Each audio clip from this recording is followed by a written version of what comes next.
Well, good morning. Yeah, I finally made it. A little sweaty. Hey, Lorianne, I always get it wrong. How are you? Listening while at work. Don't get in trouble.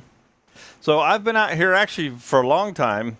I have been kind of beating this piece of wood into submission for our recurve bowl this morning, and everything takes longer than you think. Like I said, you can tell looking at how sweaty I am, even in the AC, that it was a bit of work. But I'm glad everybody is here, and welcome to Monday Methods on this 1st of June. Where has the year gone? And I see my mom popped in. Good morning, Mom. Hope you guys are doing well up there in North Georgia. So yeah, 1st of June, the year is flying by. What's new out here at Spiracraft? I need to turn on my controller there. I see that. All right. All the electronics, always fun. So this piece of wood that I've got here is a piece of sycamore. Came off of that 6,300 pound log that I've had for 3 to 4 years now, whenever it was I got it. And I'm slowly working my way through it. Now I want to show you an interesting thing, and I cut it down. It was big. I don't know if you saw the post pictures of it earlier. It was bigger than 18 inches. And I did some chainsaw work this morning before I got inside. And then I brought it in here and got it turned to where it would get on the lathe, and I got the corners all knocked off of it so y'all didn't have to deal with that. It has got some spalting in it, which we generally like to think, is really pretty. And the 3 is overhead. Let me go 2. There we go. Now, here's this beautiful spalting, but it's just one section of it. And then the rest of it has not spalted. Now, there are also a few light splits and cracks, from the drying process, even though this was sealed in anchor seal. So one of the issues today is going to be that this spalted area, it's starting to rot. So it is softer than the wood around it. So it's going to make the tool, when it's cutting these two different densities of wood, different densities of wood, is going to make that tool react differently, and it's going to cut it in and then jump up. So it's going to try and want to bounce around on us.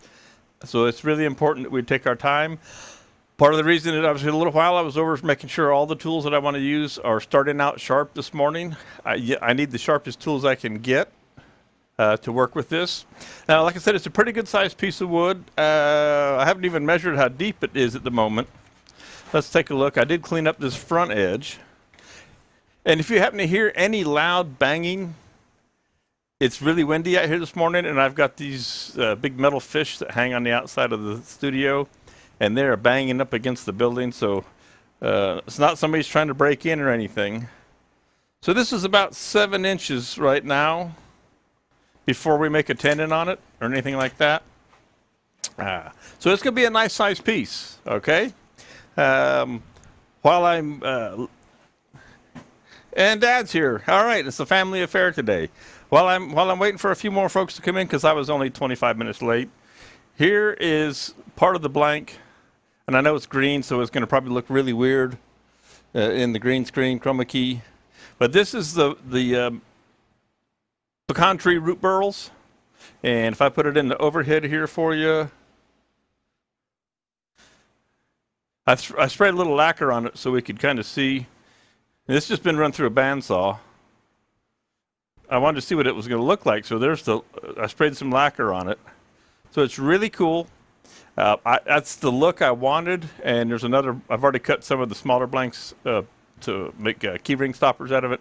I wanted the burls to be kind of floating around. I didn't want one solid piece of wood and then a big area of resin. I wanted a real mix, and that's what I got, so I'm really pleased with that. I thought it came out really well. It's pretty cool. I'm very happy with that. All right, let's see how things are doing. I'm going to jump over here, take a quick look around, see if everything is working properly. It appears to be at the moment. Keep our fingers crossed that the bevy of computers and electronic equipment keep doing their thing. All right, so since I've been working earlier and my face mask is a mess, I'm going to take a minute and clean up the face mask just while we're waiting for some more folks to come around. It is a Monday. Mondays are good days. I don't have a problem with Mondays. I really don't. I'm never as ready as I want to be for anything because I'm always trying to add something more. I think it's one of those afflictions, and I'm always trying to give the best presentation, product, etc. that I can, the most information, and it tends to bog me down a little bit sometimes. And that's just who I am. It's just the way it is. And I got a feeling that that's not going to change. I've been that way forever. And so I just accept it, and I hope everybody else does too, because you get the most from me every time, even if I show up a little bit late. Just like I'm getting the most out of this mask. I know you've probably heard me, some of those of you who are here regularly, that I need to change the lens on this. This lens is 4 years old. But it just never shows up in my radar until I have to use it. So just giving her a good clean in here will also help keep it from fogging up. It is a little bit warm out today. It's very humid. Of course, I'm in South Georgia. All right, that should work. I think I can see through that. So what's our first method of business here? Well, I've got it, like I say, roughly shaped. Now let me go to the end here. I'm going to want to make my tenon.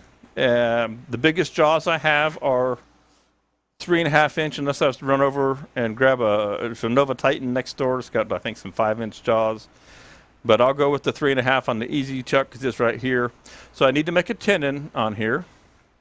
And I'm watching, and this is something that we have to keep track of and be careful.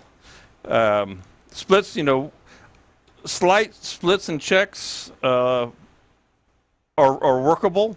This one seems to be growing since I've cut the wood open. So I'll be keeping an eye on that. If it gets crazy, I'll see how much of this, if I have to turn it away to get rid of that, or just what I'll do. I can always fill it as a decorative thing. But we'll see. We'll work on the outside. Then when we turn it around, we turn around to the other side, we'll decide what we're going to do with that.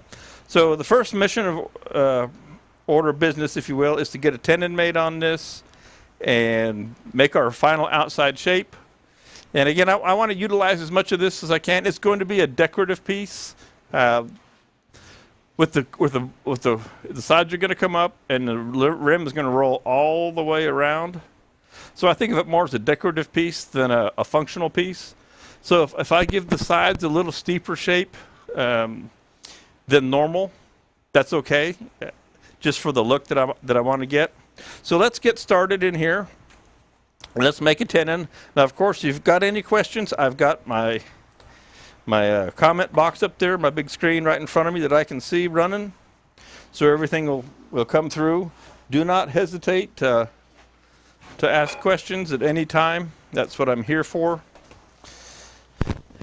And if I'm the calipers, and make sure that I'm set to 3.5, and obviously I'm not. So we'll make a quick change here and adjust that while I'm getting going. With this wonderful trusty Harbor Freight tape measure that never stays locked open. I just like to use these calipers and set things up. Now this wood is getting a little soft, so I'm going to go a little big. It's a 3.5 inch set of jaws. I'll probably go about 3 5/8. In the carpentry trade, I might go 3 5/8 strong. Strong would be another 1/16 or so. Okay. Now when we look at the end here. So I was actually pretty close, just eyeballing what I need. So I'm going to clean this up, and then we'll cut this just where we want it. Now I'm going to use the EasyWood Tools rougher. This is a mid-sized rougher. Got a square cutter on it. So that's what we'll use to make our tenon. It's just nice and quick and easy to do. It's going to be a fun piece. And I'm going to start my speed over. I don't know where I had it. I don't know what I was doing. Make sure my tool's at the right height.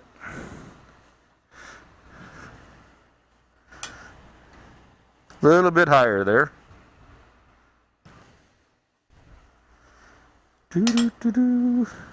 All right. make sure nothing's touching.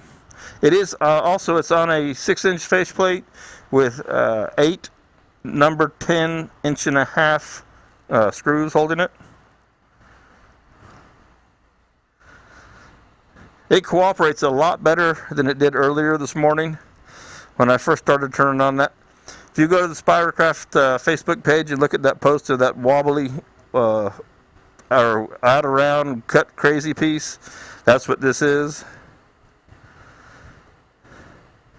So it looks like I'm going past the 700 mark. This wood is soft. I want to turn this as fast as I can safely. So if I get up here to 1,000, which it looks like I will, she's cooperating nicely. I'll stop right there at 1,000, 1,030. We'll just come across here and clean this up.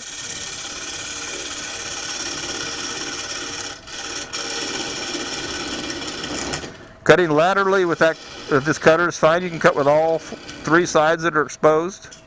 Okay.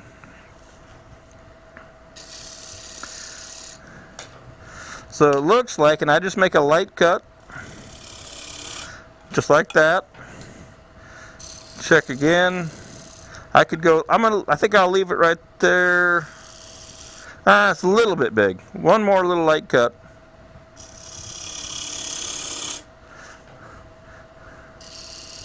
Okay, that'll work. That's what I'm hunting for. Now this cutter is 3/8 of an inch, which matches the jaws on the chuck, but not those jaws. If you haven't seen this before, the depth of the jaw, see a good way I can show you this real quick, is the cutter, out of the camera. So I just use this jaw or the cutter to establish the depth or length of my tendon.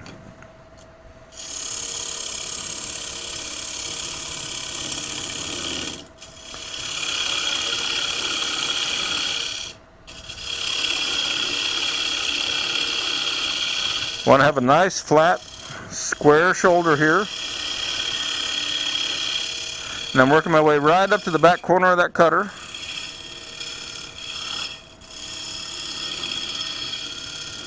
Okay, make sure I'm nice and square. I'm going to make sure my tendon is just a little bit concave. Standard stuff here. Do it every time I work on a piece like this. Mark the center. This is my little detail tool, diamond tool from Easywood. Make a 10-degree dovetail on there real quick. Okay. So there's my tendon made. Now the next mission is to go ahead and create this profile that we want to shape. So I need to decide what I want to do between here. I now know where my very bottom is and where my top is up here. So I have to decide what I want to do with this overall profile, because I did a little turning here earlier just to get the top defined. Now because I'm going to put this recurve rim in there, I need to think about that as I shape the piece and how it's going to work, how it's going to curve around. But more than anything, I think these splits that we're starting to see here, and again, they're not horrendous yet, but they're definitely worth keeping an eye on. So I'm going to go ahead, and there's still a little bit of flat right there. I'm going to go ahead and turn some more, a good bit of this away, not a lot, but I want to see if I can't. These look like they stop short. When I look over here at the top side, it looks like they don't go, I'm praying they don't go in real deep. So maybe we can clean that up. So I'm going to leave it on the end camera, and somehow I got resin right there on that spot on the iPad. How about that? Okay, so I'm going to move my tool rest around here. And let me know if everything looks good in focus and all that, and you can hear me. Hopefully won't go into the echo issue again today. Carter & Son 5/8 bowl gouge, freshly cleaned up. Adjust my tool rest.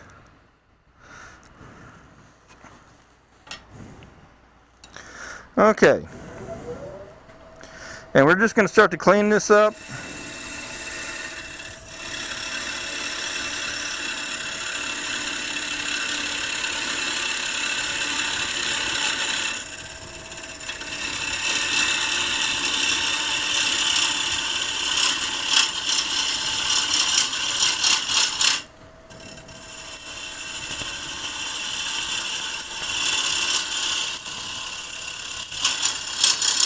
I'm just going to take a bunch of wood off of right in here where these cracks are.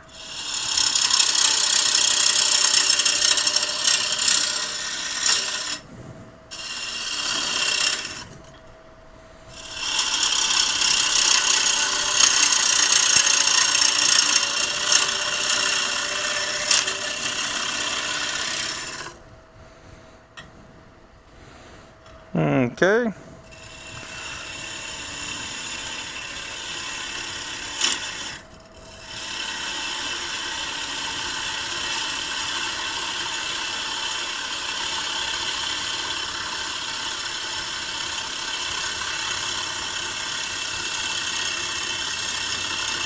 I know it's kind of hard to see this far around the corner.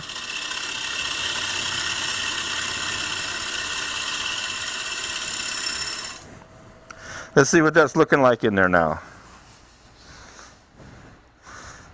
Still a little bit of check there. It's cutting pretty nice.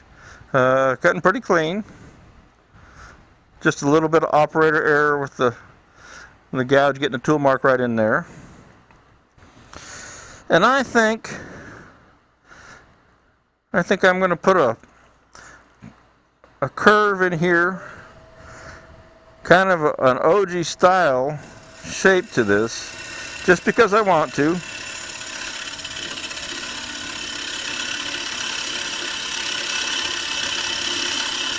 So I'm going to take out some extra wood right in here. Okay.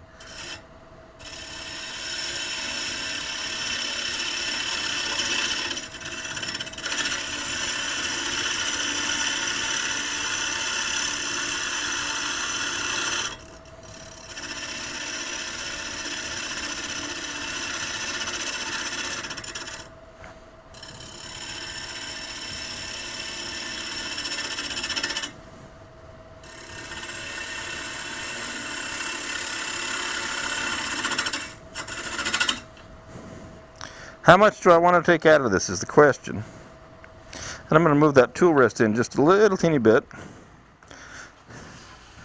It looks like you can see I've opened up a little more spalting in here. It's a beautiful piece. Seems like the further I go in, the more spalting I'm finding in here, interestingly enough.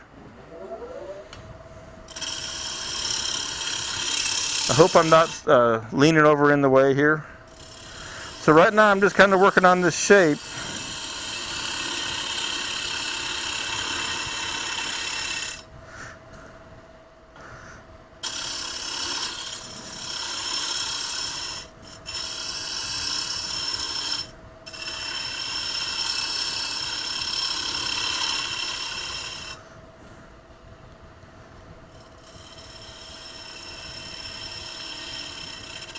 You can definitely feel the difference in the wood.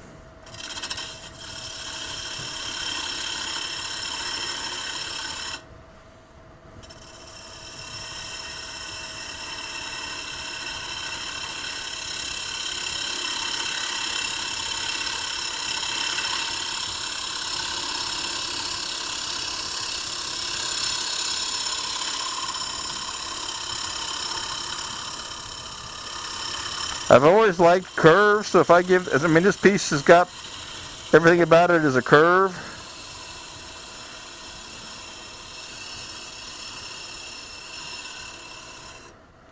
So I don't mind putting multiple curves in there. Let's see, Laura, what's your question? Do the easy tools that you made tend with need sharpening? You made it look so easy to do. Do they need sharpening? The EasyWood tools, Laura, are a carbide tool.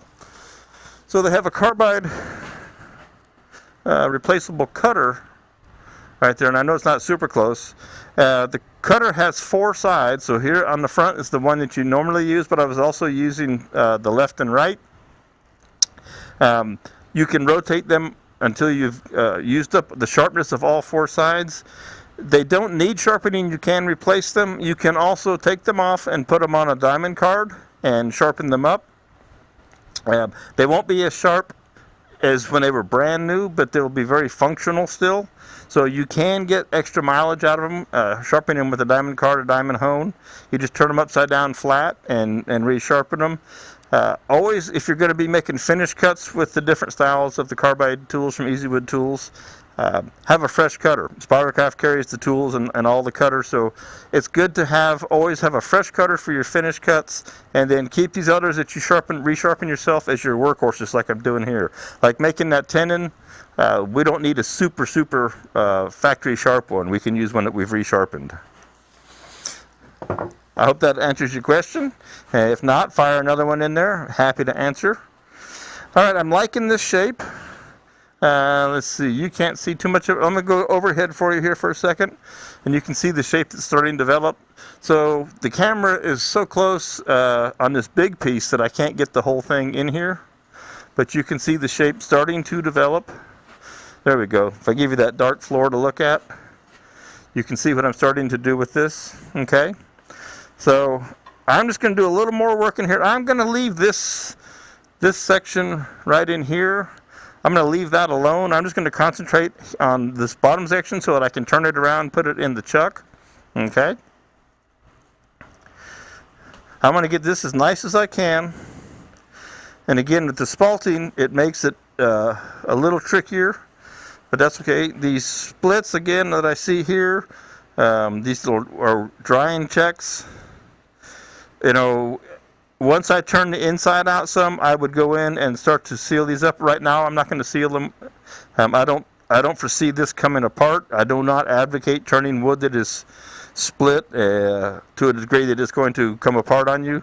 There was a post on social media, I think it was Facebook, over the weekend, and the guy had a piece that was just split all to pieces, but it was still together, and he was asking the world if he should keep turning it, and that one truly was firewood, unless he wanted to take it off and completely cast it into epoxy and start over. Good morning, Arthur. I was starting to wonder where you were there, buddy. Hope you're doing well. All right, let's make another pass up through here, see if we can't clean this up without wrecking it. Do-do-do-do. Arthur, we're having fun this morning. We are having fun.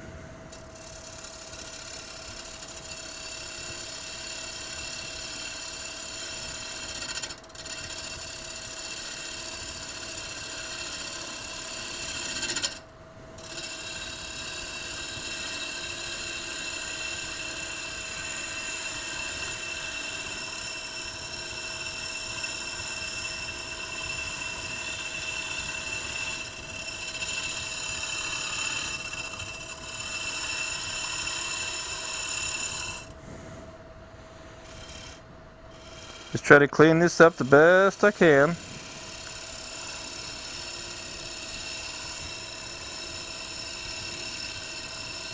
I don't want the heel to rub, and this curve here is a little risky, and I don't have the heel ground away on this one. So I'm actually floating the bevel. I'm not really rubbing it, because if I rub the bevel, I'll put another tool mark in there. And again, this wood has these two different densities right in here, so it's a little tricky.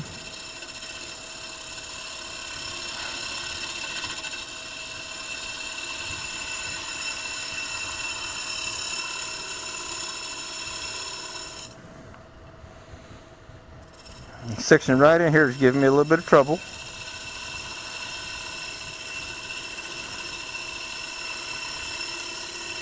So I'm altering the angle of the tool and slowing down the feed rate.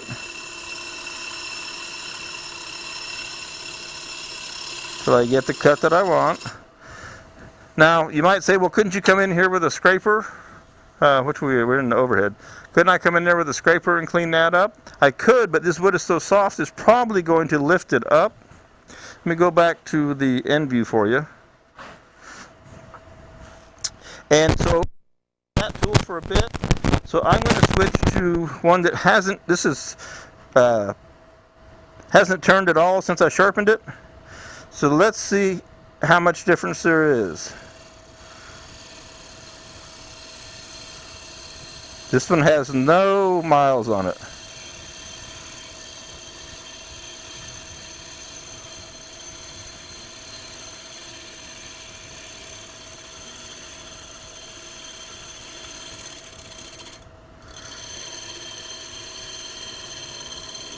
Still fights me a little bit right in there.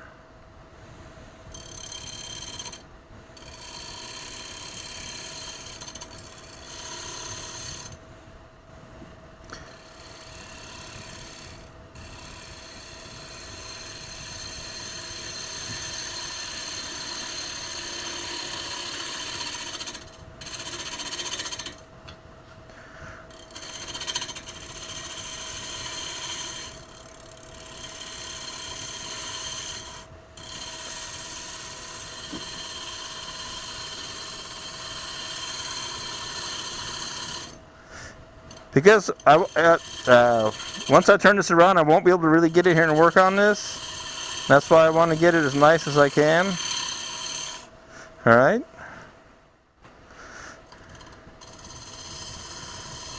We will try. I'll show you how clean it is, and also the tool marks. I'm not getting the perfect cut today. I must not have had enough coffee. Plus, I'm dealing with this 2 different densities of wood. But this is really smooth. So, just for educational purpose, let's take our scraper, our bowl scraper, wherever I put her, freshly sharpened. Where did I lay that?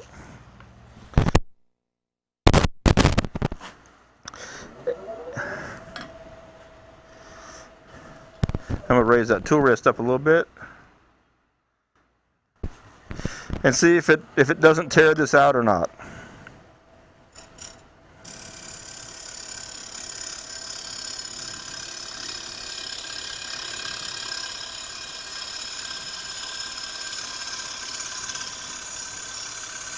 It'll definitely take away the tool marks, but it usually lifts up the grain.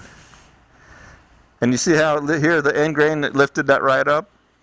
Yeah, and so it lifted that end grain right up, which just is not what we want. Okay, so you got to have a good clean cut.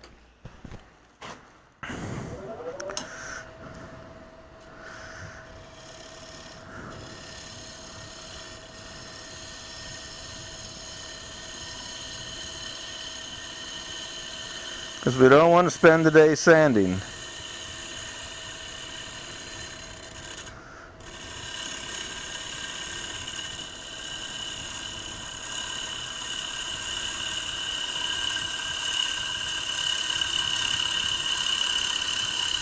So cleaning up that torn end grain from the scraper.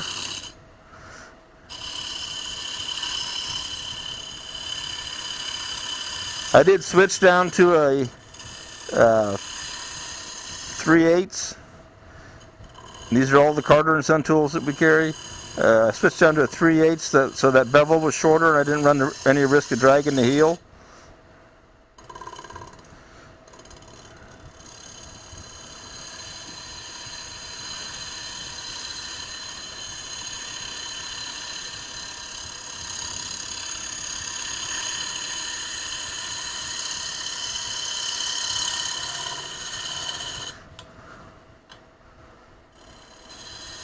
I'm hoping you can see that line, at least the tool line moving in the camera there.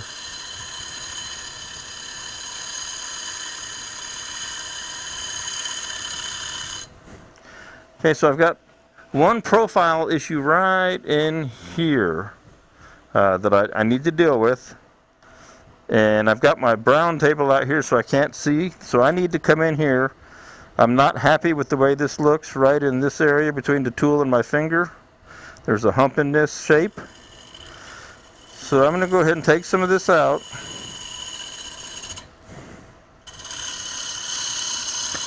Take a fair bit out real quick. And then we'll clean this up.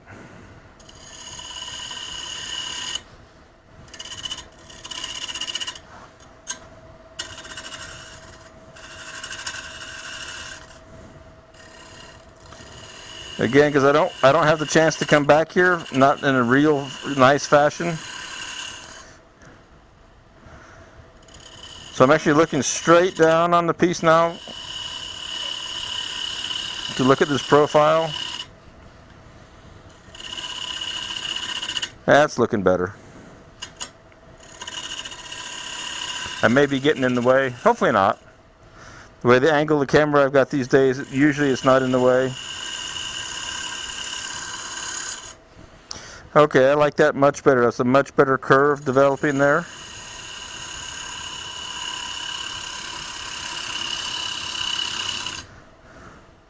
Much better.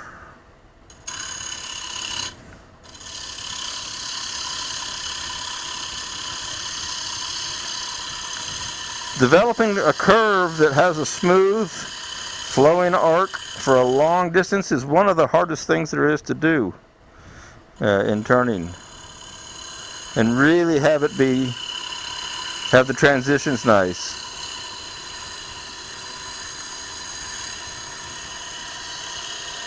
I also don't mind taking away some of this wood as I work through that, due to the fact that I've got those checks in it that I'm just as happy to turn away.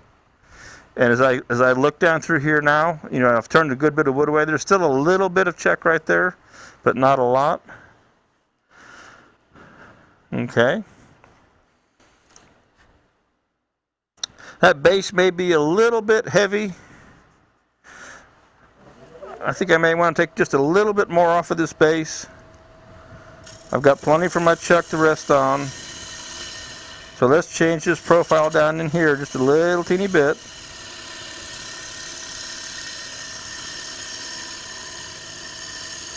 Improve that curve. Proportions are important. Sometimes I like weird proportions that break the rules. Other times I like them to be, I mean, you want it to be pleasing to the eye. And we've all made things that have been, and we've all made things that haven't been.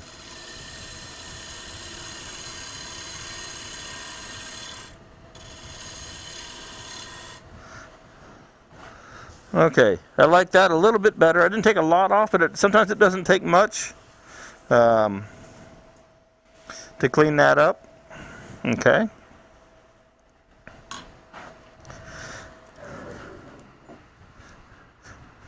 Try one more cut here. See, it's not too bad. It's pretty clean. It's just me and my tool marks. I mean, I only get to turn 1 day a week these days, it seems like.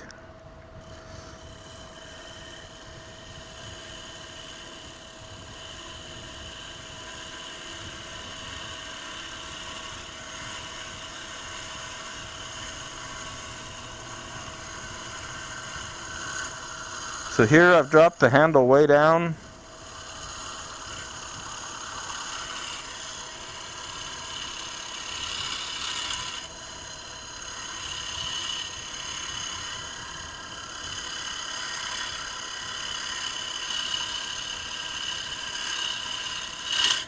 Okay.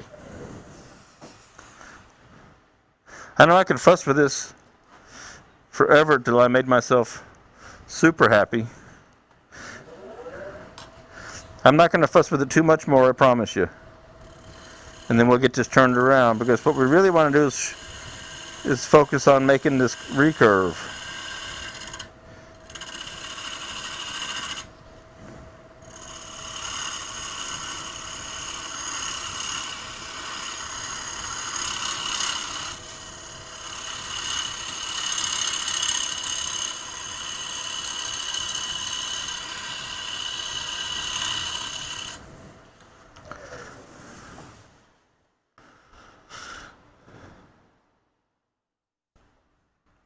Okay. You know, I'm going to leave that alone. I could spend all day up there playing and practicing, if you will. So we're going to go, so we're up in the overhead here now.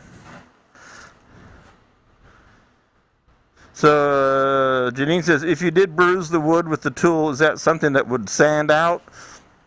Typically, no. Sand, if you bruise it, it basically kind of burns the wood.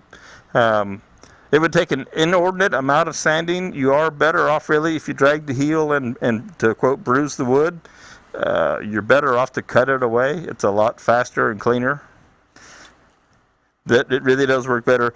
The one mistake you don't ever want to make, I always laugh at myself for this one, is I have tried to sand away a shadow. Thought it was something that I had bruised the wood, if you will, and I was trying to sand out a shadow from something in the workshop one day. So you don't want to go there, but no, it's hard to sand that bruise out, if you will. And I'm going to clean this line up one more time. I know I said I was going to quit, but I'm just not quite happy right here just yet.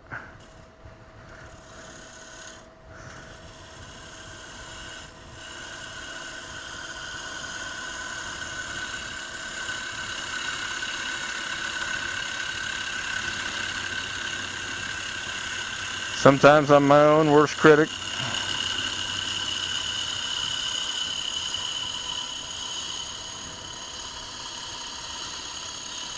So here's an important part. I just finally fixed that to where I'm happy now, okay? I just finally got the cut right in through here that I wanted. Let me go back to the overhead. All right? So I got the cut there that I wanted. Now I'm going to take my mask off and get air for a second. So why do I want to bring this up now? So as I was working here this morning, and again, like I said, I don't get as much time out here as I want to anymore.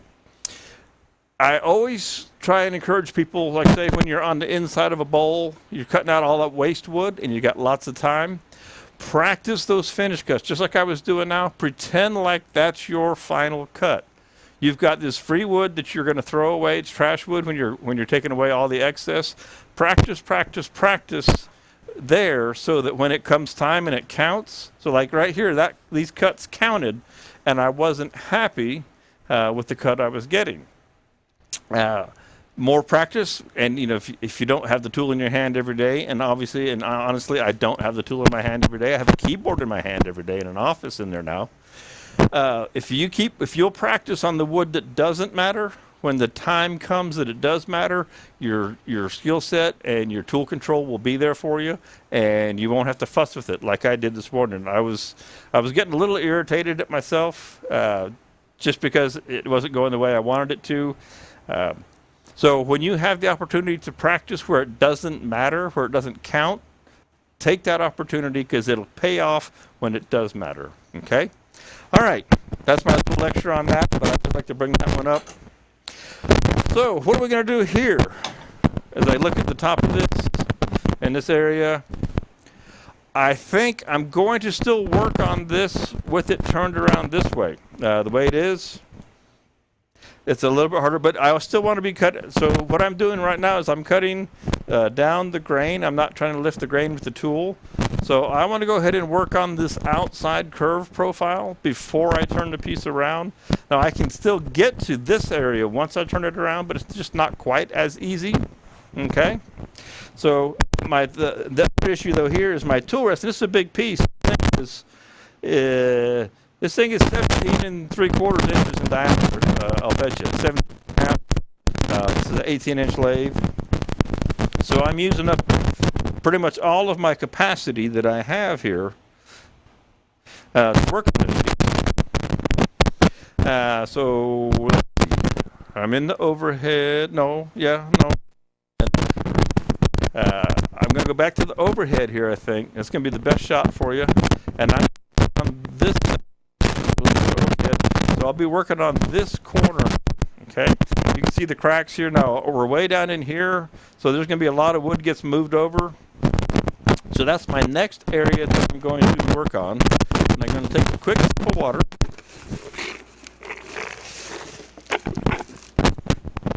Oh, look over here. I'm not looking normally at the Facebook page. Let me see who all's hanging around here. Just as I take a break. Jake is here. Nathan. Jobah. Let me see, where's my cursor?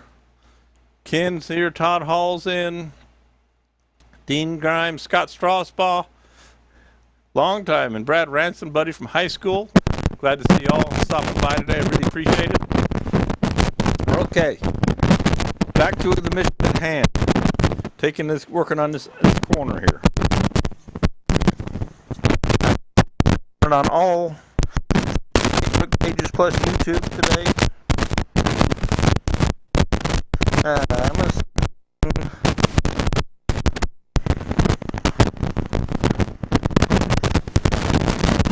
that I won't be done by noon. I probably won't be done by noon. And here, I've got a bunch of 8 screws in here, so I'm pretty comfortable. Normally I run the tailstock up here. I just want to make a mention of that. Why don't I have the tailstock up? Is almost don't have room for it to fit. I'm not doing anything that's a crazy catch. It's not in the chuck. All right. So I'm comfortable right now letting this hang free. But that's something to be aware of, and I wanted to point out that's why the tailstock's not up here. It just would barely fit in here. And again, what I'm doing is all light cuts, and I've got a nice secure grip on the faceplate, in case anybody was wondering. Need to do something about my what? Christopher Martin, my music? Is that Christopher Martin from the Buena Vista area of Colorado?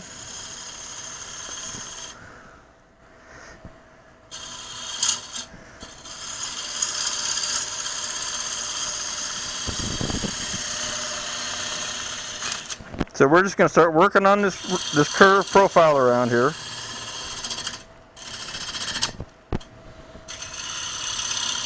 I'm back to a 5/8 gouge. Again, I'm pretty much just moving wood right now.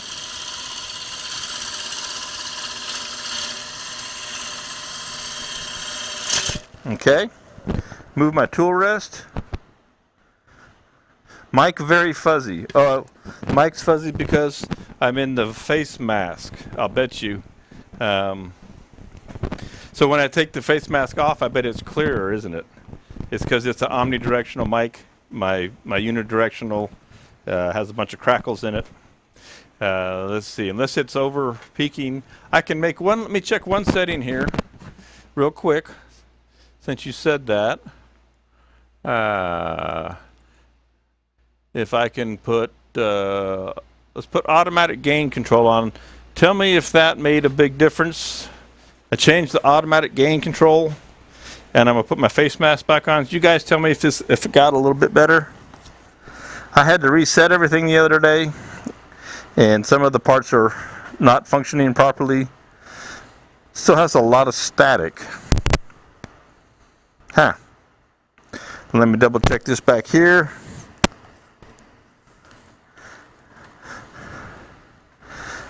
So I apologize if it is staticky. It's not the way it should be. Alright, back to the overhead. Coming around the corner here. I got a brand new $400 mic sitting over there in a box. Maybe it's time to switch out. I'm trying to leave it out of this environment out here. Obviously, I mean, this microphone is, I've used this for 4 or 5 years on the road to the woodworking shows, and I use it out here every week. It has a hard life.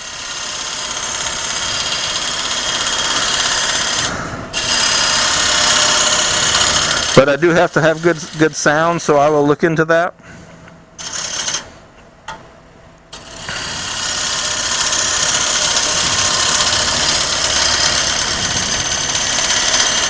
Now, if I can't reach far enough around here, I will have to make a change.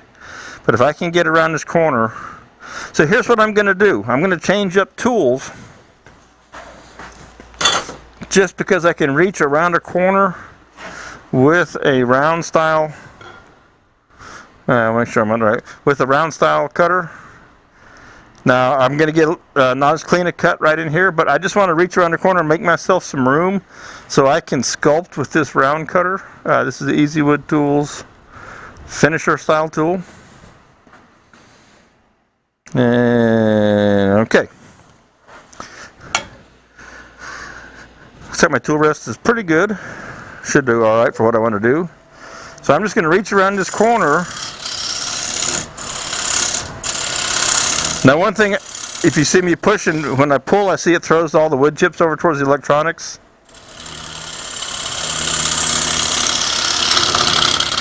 And I'm going to go ahead and take some of this off. I don't have a choice here. I'm going to hold my hand up here. Try and keep this out of the computers.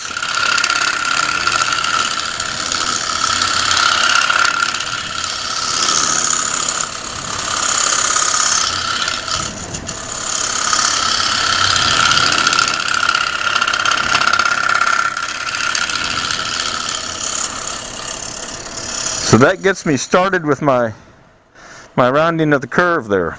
Made it just a little bit quicker. I will always change tools when I feel there's a tool that's going to do what I need better. Alright, so come back down here and pick up this cut again from below. So I'm going to go back to, we'll go back to the end camera for you real quick. Yeah, if the mic was distorting because of the gain, that should make it go away. So I'm just coming in here, picking up the cut that I had left alone.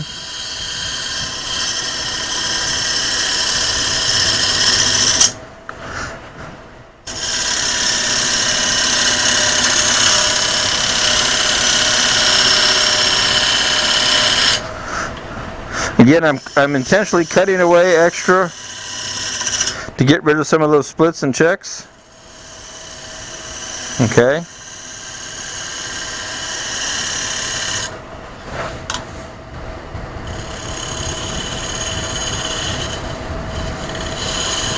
What am I on? I'm on the end camera. Let's go back to overhead for you.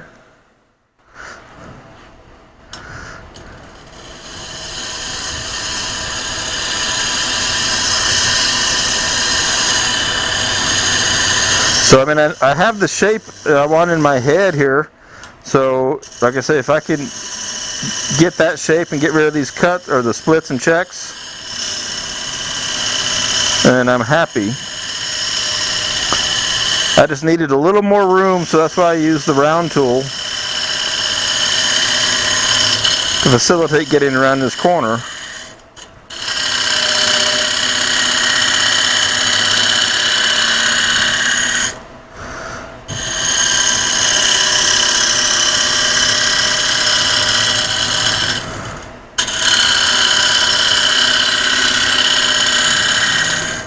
Okay, see if we can get our tool rest around here a little bit more. Much better. Much better. Alrighty.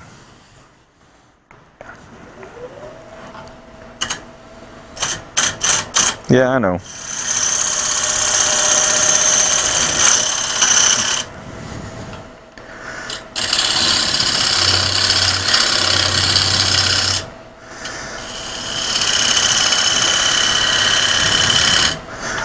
Okay.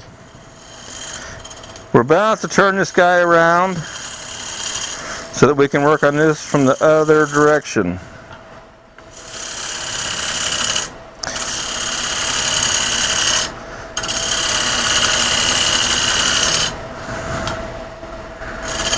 Okay, we're going to turn this around now. Time for change.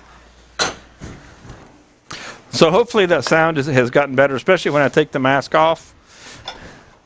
And of course, I appreciate everybody letting me know when something's not doing what it's supposed to, because I don't know. I don't have a way of knowing. I have to assume that things are working until I get information otherwise. Ah, boy, I got that under tight now, don't I? Oops. There we go. So I'm happy with that bottom curve, that bottom profile. I like that. And it's going to fit this piece very well. Do do do do. Do do do do do. The only other thing I can think, maybe some of the static you might be hearing is the fan blowing on me because it's keeping me cool. Of course, it's blowing sawdust in my eyes, or wood chips in my eyes.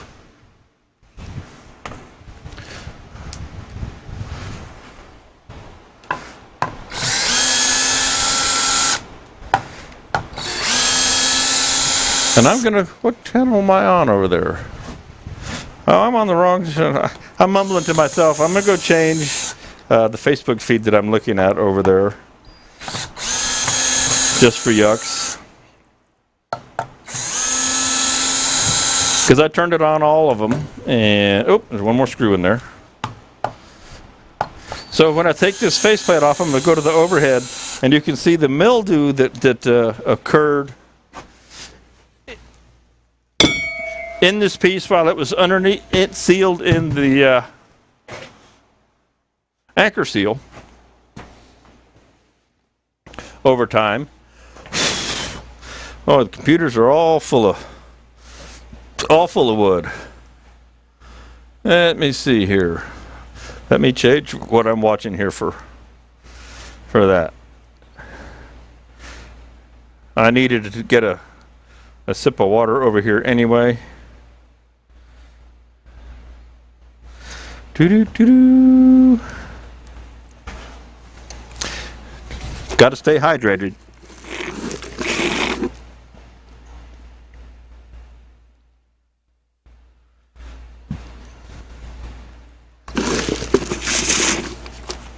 All right, I'm having fun today. I hope you're enjoying it out here.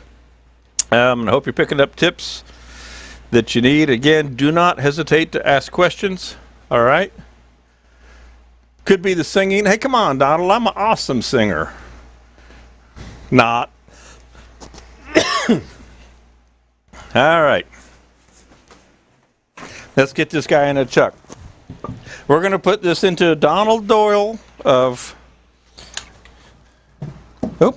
Rubber Chucky fame. Donald, this is for you, Donald. Rubber Chucky fame. Going to put it in his favorite chuck. He said this the other day, his Easy Wood Tools chuck. So we'll be mounting this up in today. I got a bunch of his rubber chuckies back here. I use them all the time. They are fantastic.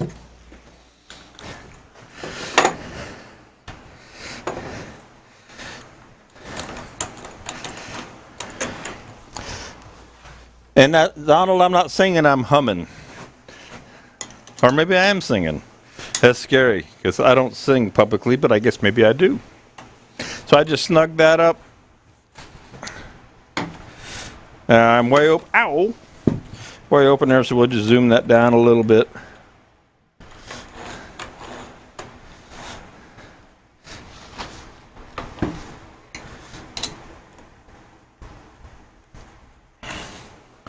There we go. Okay, so I'm going to jump overhead here for you, and let's see if you can see. I've got about a strong 1/8 gap in my jaw, so I have close to a perfect circle right in there. I'm just going to loosen that up again, push it in nice and flush. Before I tighten it up a lot, I'm going to spin it and make sure that it's not crooked, and it's not. Okay, so we're going to, this wood is fairly soft again, so I'm going to go ahead and go around this a couple of times and let those fibers crush down on those jaws to give it a chance. I'm watching, I'm always paying attention to these little splits that I see opening up. As I'm relieving some of the stresses in the wood, some of these are opening up a little bit more. Okay. So what will happen as I start to open up the inside, even more, they may move more, or some more may show up.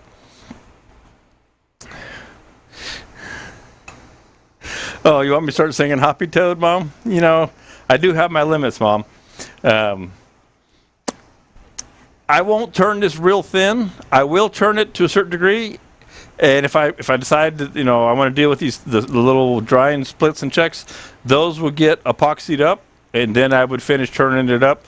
Again, this is going to be a little bit tricky in this one because it is this recurve, and they are right on the recurve, and I wanted to make that recurve area fairly thin. So that's one of the prices I pay for keeping wood too long. So again, this wood is about 4 years old. It was green when I got it. Sycamore is notorious for splitting because it has a lot of moisture in it when you get it. It's really hard to dry and keep it from splitting like this. Had I rough turned this when it was green, which would have been my choice anyway, it wouldn't be an issue, but here I am with these chunks, and so I'm going to turn them. as long as I stay safe about it. So, give that another snug there, and another snug there. Okay. Now, let's see, is this still in the middle? No, it's a little, so I'm going to slide the headstock back. Get that centered in the frame there, and it'll give me enough room to get my tailstock on, because I was pretty much out of space here for that.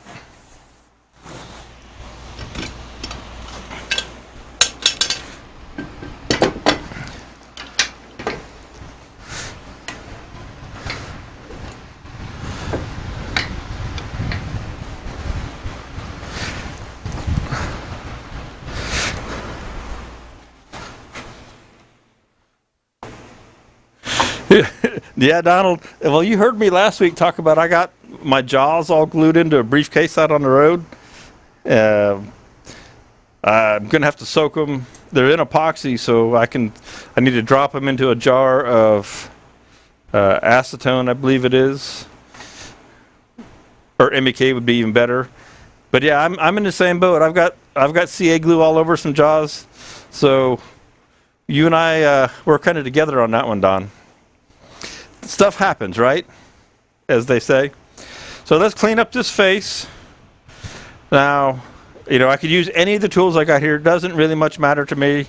We're talking Easy Wood. Chuck, let's use the Easy Wood tool. It's quick and easy. I just want to clean up this face. So I'm going to go to the end camera for you now. You'll see the face here now. We're just going to get this cleaned up, and then I'll go back to work on this corner. And the way I'm going to do this is I will go about maybe 3 inches down inside this without taking any more wood out. The way this stuff is moving, I don't want to take anything out more than that. So I'll go about 3 inches in, then we'll complete our curve all the way around on this. Then we'll go after the rest of it. So I'm just going to grab a round style cutter, the Easy Wood Tools finisher. The mid-size are my choice of tools. In the Carter & Son bowl gougers I'm using today, I'm using their 5/8 and their 1/2 inch and 3/8, mostly the 5/8 and 1/2 inch. In the Easy Wood tools, the mid-size tools are my favorite. They fit my hands well. I'm happy with them. Also, let's see here. I'm going to, because I put it in the chuck, I'm going to turn the speed all the way to 0 and reset that speed. See where I'm at. Okay.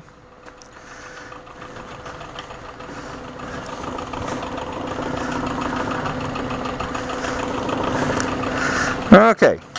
So let's just go ahead and clean this up.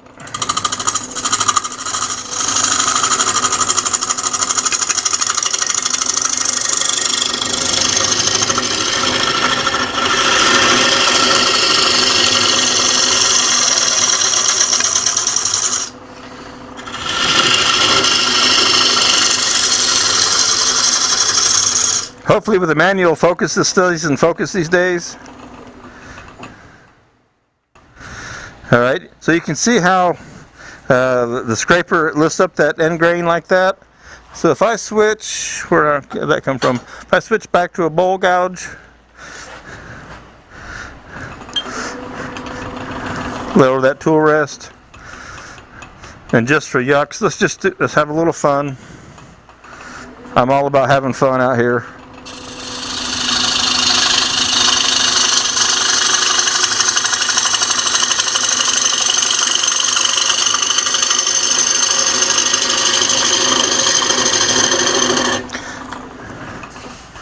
Just a quick cut. That's just some funky grain right there, really, because that's still lifting up. See if we draw on that. I don't care if it's junk wood.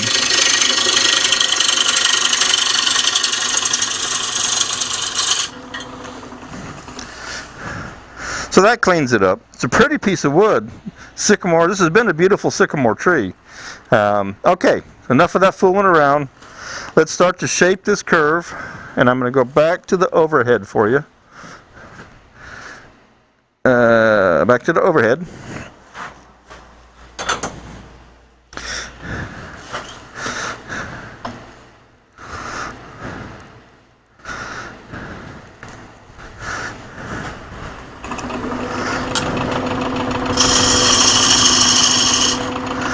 And I'm going to start to work my way back uphill here, or up to the curve, actually cutting downhill on the grain.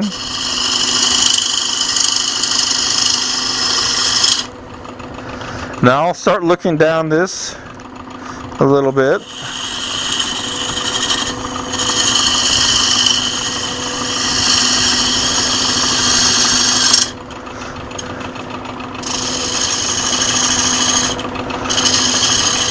This is the tricky part, is making this nice and making this radius around the corner here is a tricky part. Alright, but you can see that's starting to round over nicely. You can see it a little bit against the black of the bench there, I think you can see. Okay.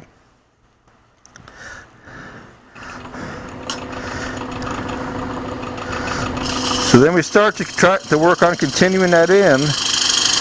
So we've got to get rid of some wood here. I think I'll get a bigger gouge. So I just need to hog some wood out of here.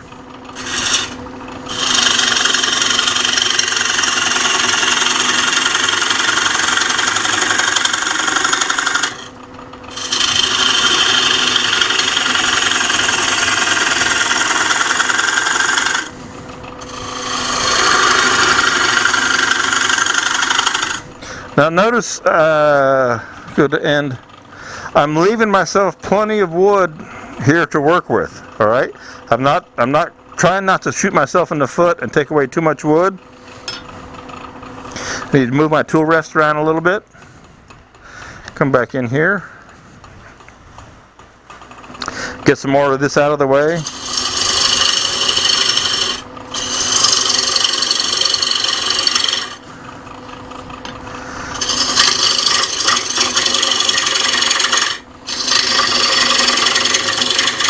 We're just moving wood here at the moment.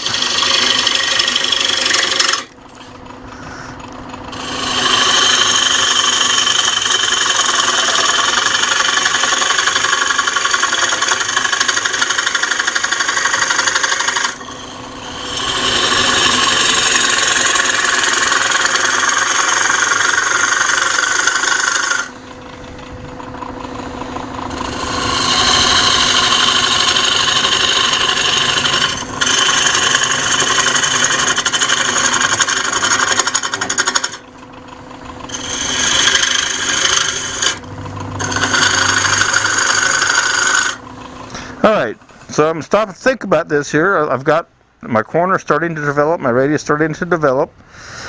Now, honestly, the easiest way to shape it is with one of the round style carbide tools. And I don't know how sharp this one is. This one hasn't been rotated, so I'm going to rotate this one. And hopefully you don't hear a bunch of static from me digging around in my back pocket where the tool is. I'm going to rotate this cutter. I think I'm on the end. When I put a new cutter on an EasyWood tool, they're laser engraved with EWT and the number of the cutter, at least on the ones that are big enough. And so I always put the EWT out to the front. So if I start to think or even question that it might be dull, I look at it, and if it's got EWT out front, then I know that I've got one rotation. Now, that being said, and always use the short end of the Allen wrench. Don't use the long end or you'll over tighten it. That being said, all I've done is given myself the very tip to be sharper. I use the sides, the front, I use all three sides, if you will, of the round cutter. So I still have two sides that are in the same condition they were before, but at least my tip is fresh. Alright, so that gives me a little bit better something to cut with. So from a sculpting standpoint, I just want to start to roll this around, and I may have to come back in and clean it up. But with the tool, if I get tear out with a gouge, but at least I can start to roll this around and make a nice shape. And if you saw the description, you know, the goal is to make this roll around 180 degrees and then hollow out up underneath of it. Alright. So I love these round tools for this kind of sculpting purpose.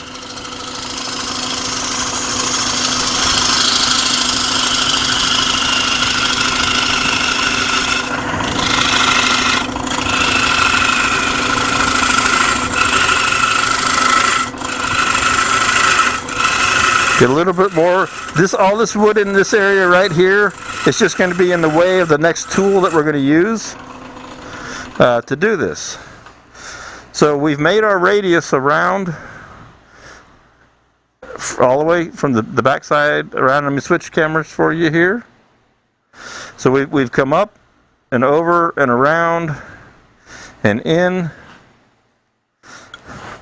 All right. And as the nice little race, there's a little bit of tool mark up here. The piece isn't 100% true to when I took it out of off the faceplate and returned and put it in the chuck. So I've got a little bit of difference between this axis and this axis, and I'm not going to worry with that now to waste you guys time. I'll come back and clean that all up. It might have to use the 60 grit gouge. No, 80 grit gouge. The other thing is I'll come up through here, this back side. I'm on the end. I'll come back up through the back side here and try and true things up. But right now I'm going to concentrate on our curve. Alright, so the next thing I have to do is I got to take my tailstock away and go inside of here. The tailstock would be in the way at this point. Okay. So Ambrosia spalted sycamore. What a combination. All right. Now I'm going to go ahead and I think I'm going to go ahead and mow this chunk of wood out of the way. It's just in the way. So I think we'll just go ahead and cut that out of there so that whatever I need to do to get back up in this corner is going to be okay, is going to work. So give me my big bowl gouge again here. We'll just jump in here. And if I lean over in the way, I apologize if I get in front of the camera. Okay.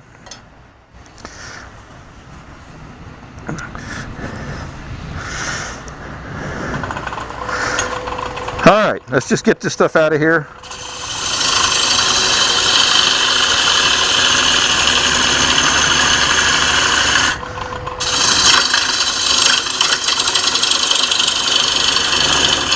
I'm pushing pretty hard, but I'm pushing pretty much down the axis of the lathe.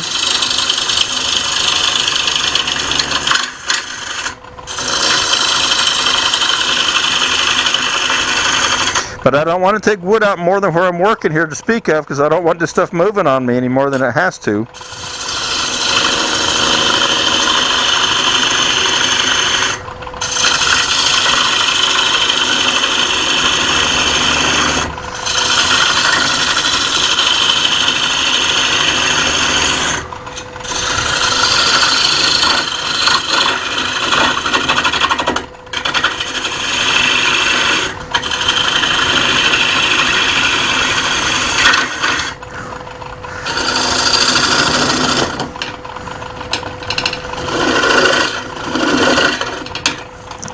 Tool rest come up just a fuzz. Now what we're going to do next is we're going to start to work with a curve tool, an actual hollowing tool, because we're kind of hollowing out this rim. So that's what our next move is going to be.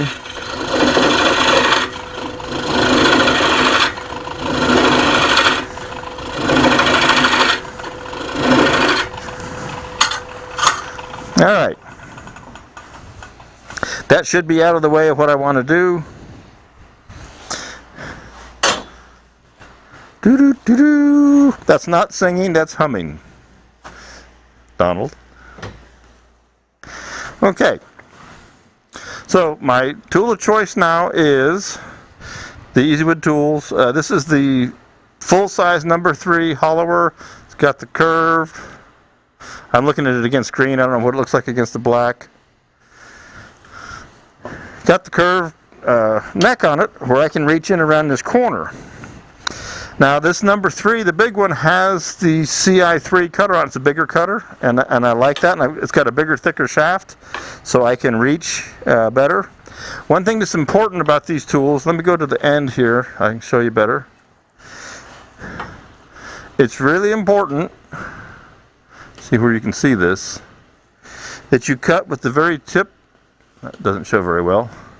You cut with the very tip of the tool, and you don't cut with the side out here because you'll get vibration. So you want to be sure you're cutting up here with the tip. Now you can rotate the tool so you're always cutting with the tip, but make sure you're cutting with the tip of the tool. So I want to be at center axis of the lathe, and I am. I have to back up my tool rest to where I'm on the flat section. Okay? So let's see how this wants to play. Speed is about 800.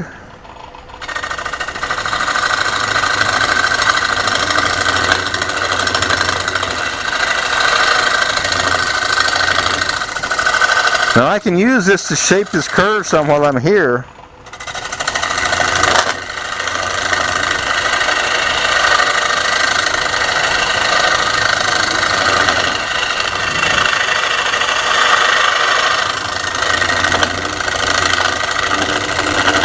Okay, so as I start in there and I'm thinking, I'm looking at this, I'm cutting it a little bit higher than I want to. So what I'm going to do is I'm going to take a straight tool, which is also another carbide tool, and I'm going to take a little bit more down in here. This is the number 1 hollower. Just makes my life easy.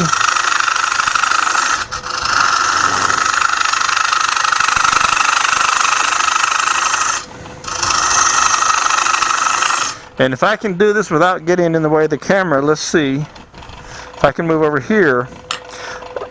And I'm going to move this will make it's easier to use a straight tool than a curved tool all the time. Sorry for my head, I apologize about that. So I'm going to come in here and do some of the work with this straight tool from across the lathe. Okay, it'll just make it easier for me.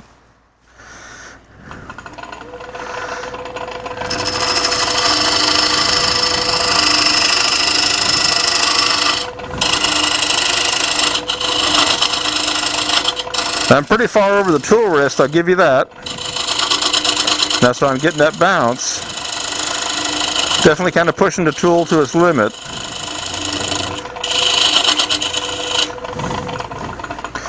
Duck my head. Okay. Come back over here. Now I'm going to take some material. I got tons of wood in here. So I'm going to take some of this wood out.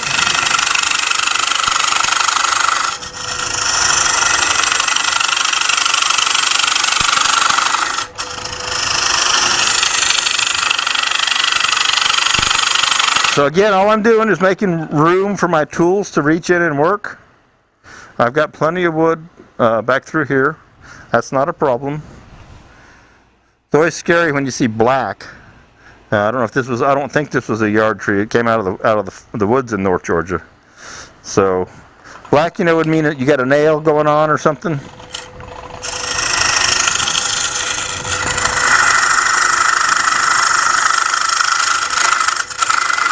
This little guy, number 1 hollower, is awesome. You can move a lot of wood with it.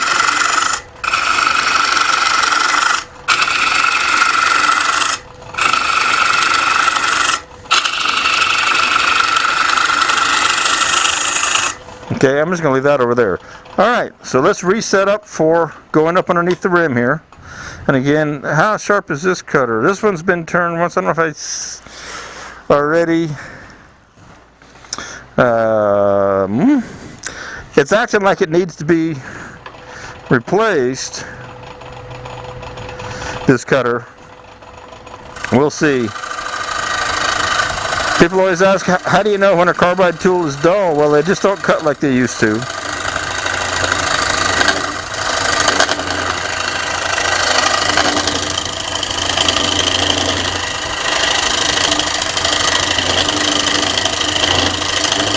Tell you what I'm going to do. I'm going to either change that or sharpen it real quick. Let me go look and see if I have a CI3 here with me. I'm not sure if I do. If I do, we'll change that out real quick. I may or may not. I got a bag of cutters here. Throw them out on the table. See what comes out. I'm not optimistic, but you never know. I almost always have everything but the one that I need that day. Let's see, are we having any luck? Hey, brand new CI3. Life is good.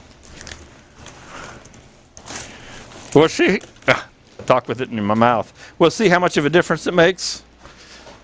We'll come out here to the end. So I'm going to change this cutter out. Give a fresh cutter onto the hollowing tool. I know I've used it for all kinds of things. I'm guessing, I could be wrong. It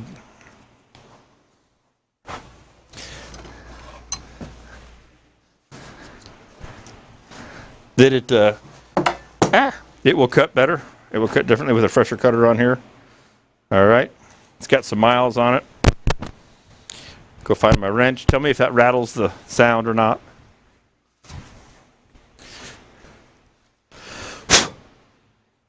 All right. Do. When I hum, I'm having fun. I do love being out here. I get out here, definitely on Mondays for once a week. I jump out here every once in a while during the week. I was out Friday doing, I think it was Friday, playing with the burls, I think, and the Rustina, the metallic paint. The rest of the time is in building the Spirecraft online presence. We are building a new website, have been for a while. It's a huge project, astronomically larger than I expected from when we started, but it's going to be fantastic when we get it launched here before too terribly long. I'm not going to tell you when or make any promises because I just don't know at this moment, but it will be different than anything you've ever seen before. That I can promise you. All right, so there's my fresh. I'm going to save this cutter. I always put them back in the bag that I threw away. And I'll sharpen this back up for a workhorse one day. So we'll just put it over here by the sharpener. All right. Okay, fresh cutter on there. Back to the end view. Sip of water for the operator. Face shield goes back in.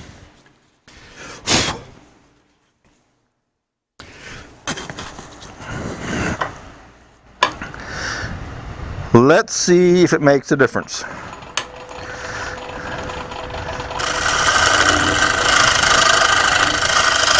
That's noticeable difference. Noticeable difference. You should be able to see pretty well. I'm not in the way.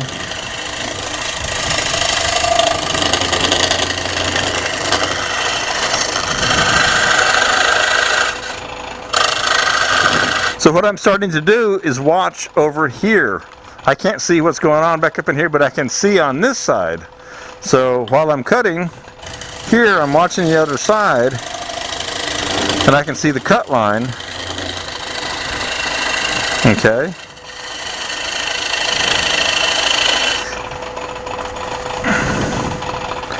I got a ton of wood here, but what I want to do is I want to reach back up as far this way as I can. If I had my stinger tool, my old Sorby stinger tool, I can actually turn the cutter back at me, which is the way I do flat lids, or reach back, 180 degrees back towards me. I don't have it set up today. So what I'm going to do is I'm going to try and work at an angle like this as far as I can, and that's why I took all this extra wood out. Okay, so I'll see what I can do here, and I may step over to the other side again, so you'll probably see my head jumping away for a second. And I'm going to get over here on the other side of the lathe. I work left-handed. Hopefully my head is going to be out of the way. And that's right on the cusp of the tool. Okay. Now we'll see how much we can get this way.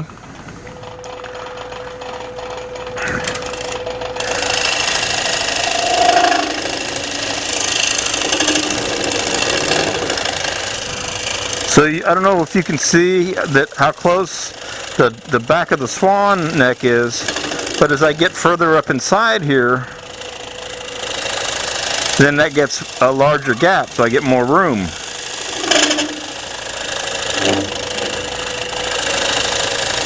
Now I've got a table kind of in my way, so it's a little bit of an awkward stance. But you get the idea. This is how we get back up underneath that lip.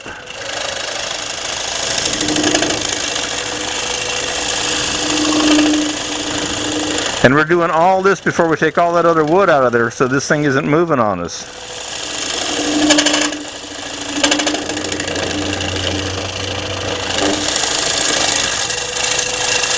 And I'm listening to the thickness of the wood, the pitch. You can hear the pitch. If you can, I don't know if you can hear it because there's a noise gate on here.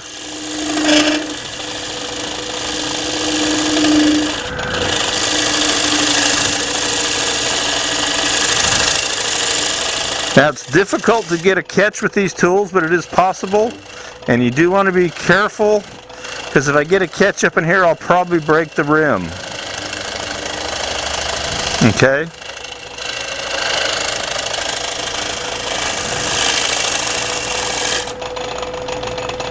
Alright, I'm going to come back around, pardon the head.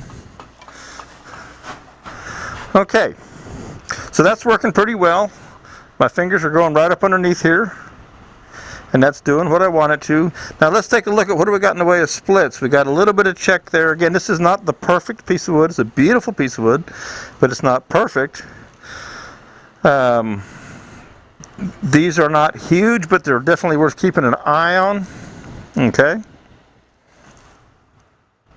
So looking at what time is it? It is 11:48. Okay, I'm going to take another section out of the middle here so I can move a little bit easier and faster down through here.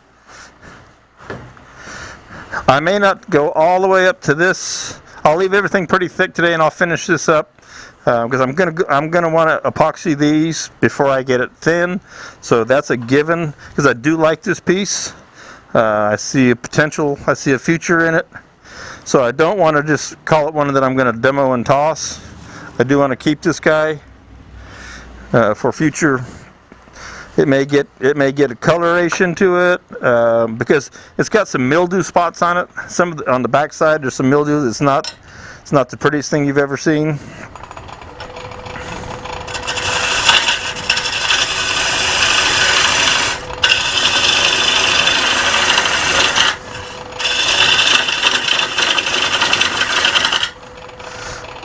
Let's see how this wants to cut today. Stuff is pretty dry.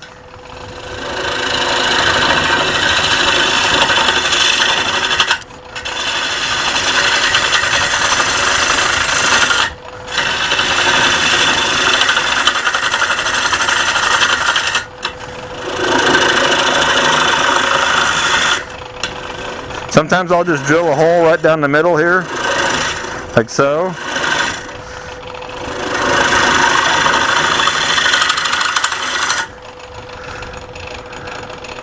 Jim Haynes says, wish they would make a tool with a wing or something to make it easier to change the cutters. With a wing to change the cutters. Oh, I see what you're saying. So you don't have to deal with a little teeny Allen wrench, the ones that I lose all the time.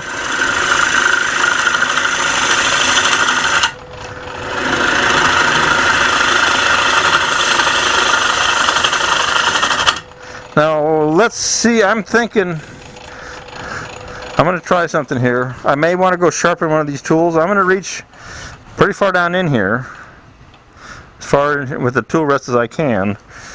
And I'm not sure, because I've used these for a bit now. Let's see if I can take some wood away.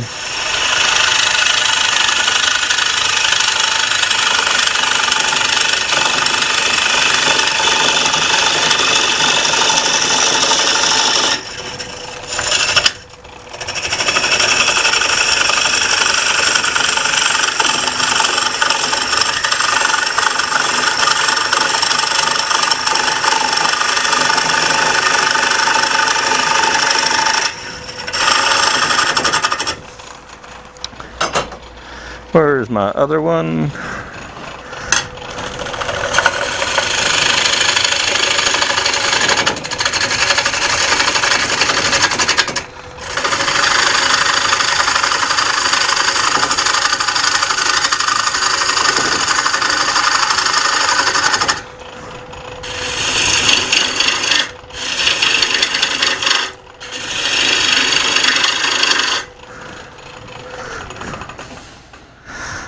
Alright, so what we do have, you can see here, we've got the spalting going on.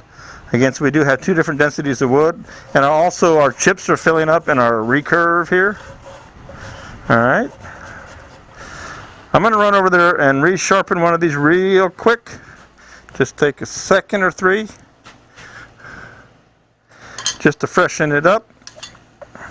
I did get the grinder over here on the table, but I did not get camera number 4 up on it just yet. There was a request for the sharpening station to be on a camera, and that is coming. Just not quite there yet.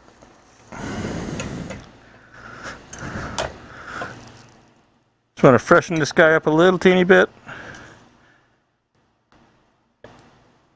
And I could have used my card now that I think about it, but now that I'm already over here.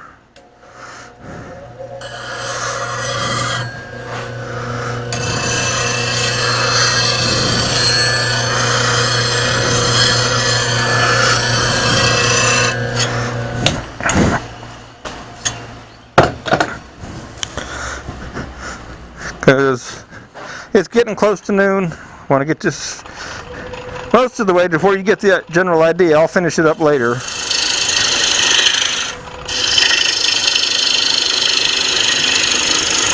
It's amazing what a sharp tool. These are Carter & Son. They stay sharp really well, but nothing will stay sharp forever. I've been cutting a lot of wood in here this morning.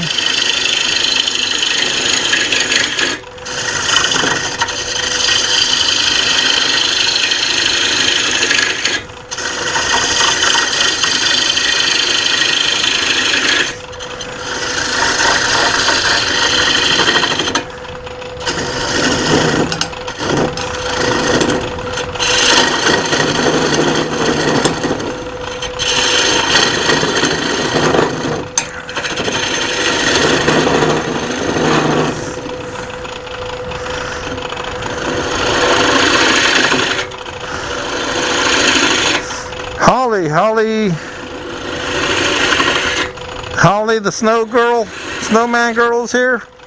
I can't see over on Facebook. Yes, it's Holly Denny. I have to look across the room to see. Hey, Holly Denny, good to see you. Thank you for dropping in.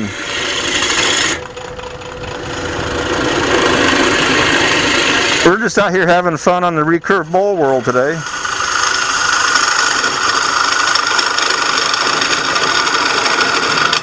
Okay, let's go back to cutting on that recurve. Let me get all the chips out of here a little bit.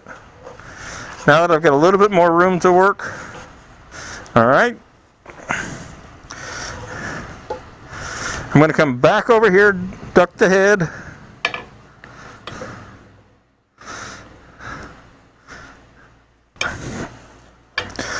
And I'm too close with the tool rest. Back her up just a fuzz. Alright, and we'll reach back in here again. Me and my left-handed turning.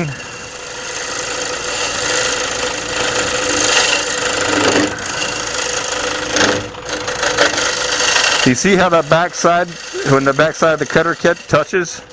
I'm going to see if I can't do this right-handed and not have my hand in the way.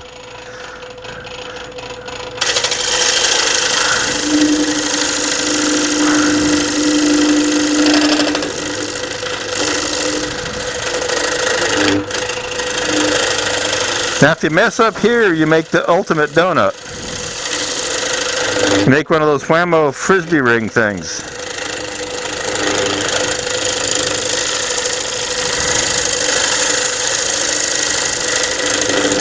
So I'm actually almost, I mean that would be 180 degrees back up in there. So let's see for fun. Let's see if I can make that, if I can get this tool to go 180 degrees back up in this corner. Alright, run that tool rest in there like that. I may have to back it up. There we go.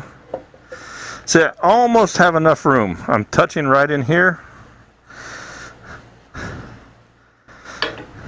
So it's just a matter of problem solving, really.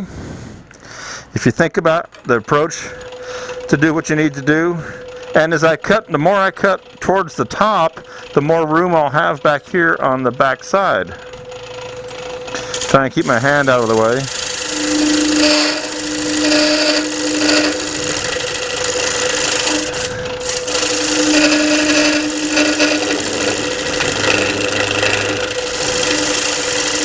So I'm listening a lot because I can hear the pitch of the wood.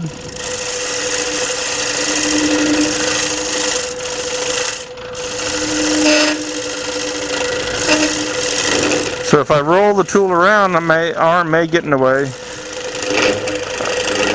The bottom side is starting to drag a little bit. Now if I switched and go left-handed, I can probably roll around this corner.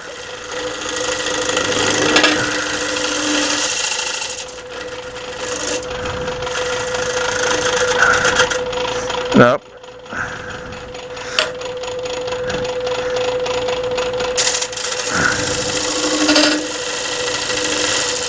So we're almost 180 degrees back up towards the top there. Not quite, don't quite have enough room, but with the round cutter I get away with it because I'm going to run out of space there. That's what I would want. That's what I'm after. But I have too much wood right here. All right. So real quick, let's see if we can't take some of that wood out. Pardon the head coming through. We've got plenty of wood here. So this rim is getting to be the proper thickness to be respectable. But we've got this extra wood in the way. So I think to make it easy on myself, I'm going to use this #1 hollower again. And I'm looking over here. I can't see in here.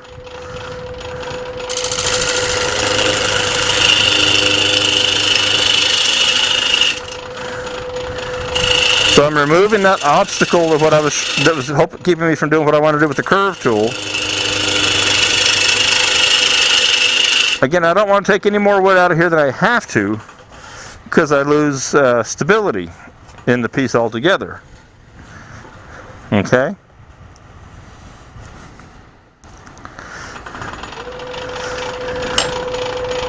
$11.59. All right, a little bit more here.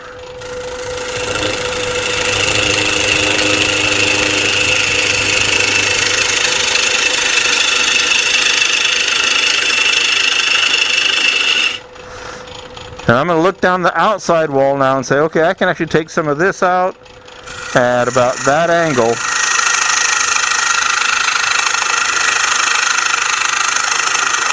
Again, I'm leaving extra wall thickness down here because I want to do some service or repair work, if you will, to these splits.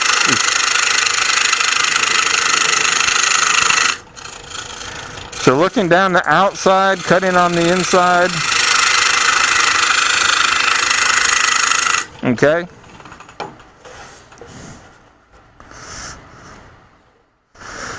So I've got a ways to go. Not bad. And I'll throw a caliper on here, and I think we'll wrap up because it's noon. You get the general idea. Taking the middle out is academic for the most part. It's just moving wood. What was important was how to make this recurve, which makes this neat shape. So let's see if these calipers will show up for you. So how can I make them show up? Not very well. You'd think the Sorby caliper dealer, Spydercraft, the guy would bring some more from the warehouse that would actually do this. So that's about a quarter, the way that's reading right there. And then I know we're probably an inch out here in, let's see if I can, at the very crux of the top. There we go. So right there at the apex, if you will, we're about 2 fingers. So that's how much further I have to go back in that corner. But again, we can reach around there like we've been doing with the curve style tool and make that happen.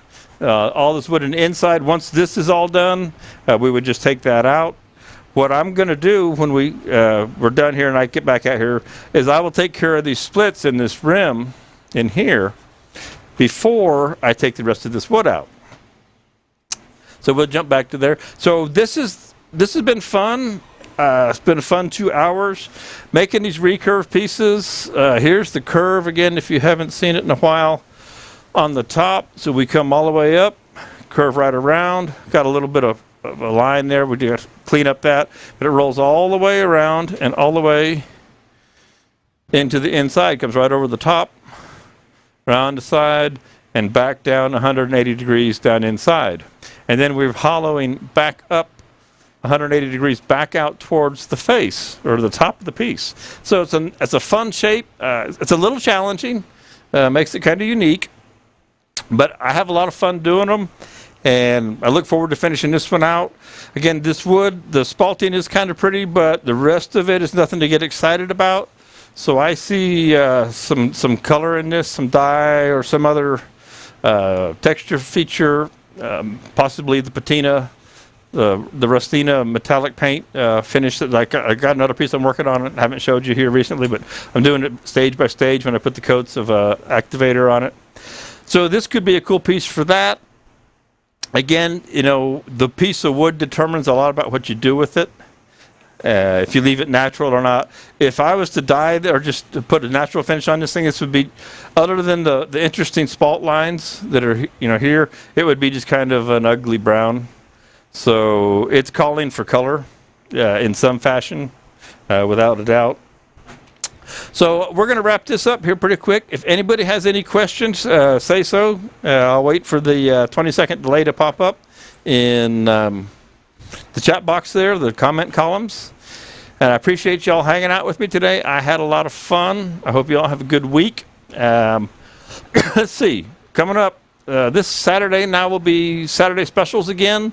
I have not decided what the product is that Spirecraft will be having Saturday special. The way the Saturday special works is Saturday from 1 to 3. We pick a product line. We put it on super special sale with discount codes that are only available during those 2 hours. You got to be there to win. You got to be there to save.